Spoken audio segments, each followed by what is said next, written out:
సంక్షేమ శాఖ టెండర్లలో స్కామ్ జరిగిందన్న బీఆర్ఎస్ నేత హరీష్ రావు వ్యాఖ్యలపై మంత్రి పొన్నం ప్రభాకర్ ఘాటుగా స్పందించారు. అసత్య ఆరోపణలు చేస్తే తెలంగాణ సమాజం చూస్తూ ఊరుకోదన్నారు. తమపై చేసిన ఆరోపణలు నిరూపిస్తే తాము దేనికైనా సిద్ధమని మంత్రి పొన్నం సవాల్ విసిరారు. మొత్తం కొనుగోలుకు సంబంధించిన అన్ని శాఖల టోటల్ అమౌంట్ కూడా 2000 కోట్లు కాదు అన్నప్పుడు 2000 కోట్ల అవినీతి జరిగింది అంటే దానికి అర్థాన్ని ఒక్కసారి మీరు గమనించాలి, వివరణ అడగాలి. పూర్తిగా ఆయన ఏం చెప్పగానే అది మాట్లాడితే దానికి సంబంధించినటువంటి కొంత విచారణ అంటే దాని వివరణాత్మకంగా టోటల్ 4 డిపార్ట్మెంట్ ప్రొక్యూర్మెంట్ అనేటువంటిది ఎంత జరుగుతుంది, దాని ఆయన 2000 కోట్లు అంటే పారదర్శకంగా సెంట్రల్ ప్రొక్యూర్మెంట్ ఇచ్చి ఒక జిల్లాల కందిపప్పు 30 రూపాయలు ఒక జిల్లాలో 80 రూపాయలు అవుతుంది.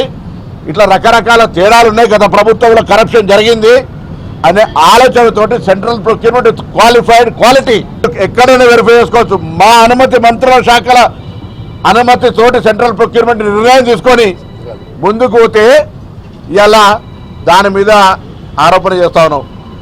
మీరు ఇట్లా మాట్లాడితే మీకున్న గౌరవము, మీకుండబడేటువంటి ఆలోచన విధానం ప్రజలకు తెలుస్తుంది. మాట్లాడే ముందు అందులో ఒక బలహీన వర్గాలకు సంబంధించిన వ్యక్తి నేను, ఒక దళిత వర్గాలకు సంబంధించిన వారు, ఒక మైనారిటీ, మేము నిర్వహిస్తున్న శాఖల్లో మీరు ఈ విధంగా మాట్లాడితే మీకు ఆ వర్గాల పట్ల ఎంత అవహేళనగా, ఎంత అవగాహన రాహిత్యంతో, ఎంత పూర్తిగా మా మీద జాలి పెడుతూ మాట్లాడుతున్నటువంటిది తీవ్రంగా ఖండిస్తాం. మేము కష్టపడి పెరిగొచ్చినాము. మేము జీవితంలో ఇన్ని సంవత్సరాల రాజకీయ చరిత్రలో ఎవడు వేలెత్తి చూపెట్టే అవకాశం ఇయ్యం.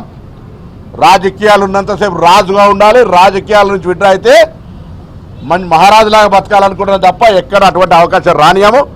మళ్ళీ చెప్తా ఉన్నాం, దయచేసి పారదర్శకంగా ఉన్నాం. నిరూపిస్తే అధిరోధిని ఒప్పించి మేము ముగ్గురం లక్ష్మణ్ కుమార్ గారు చెప్పినటువంటి ఏ దానికైనా చర్చకు, ఏ దానికైనా సిద్ధం మేము మాట్లాడుతున్నాం.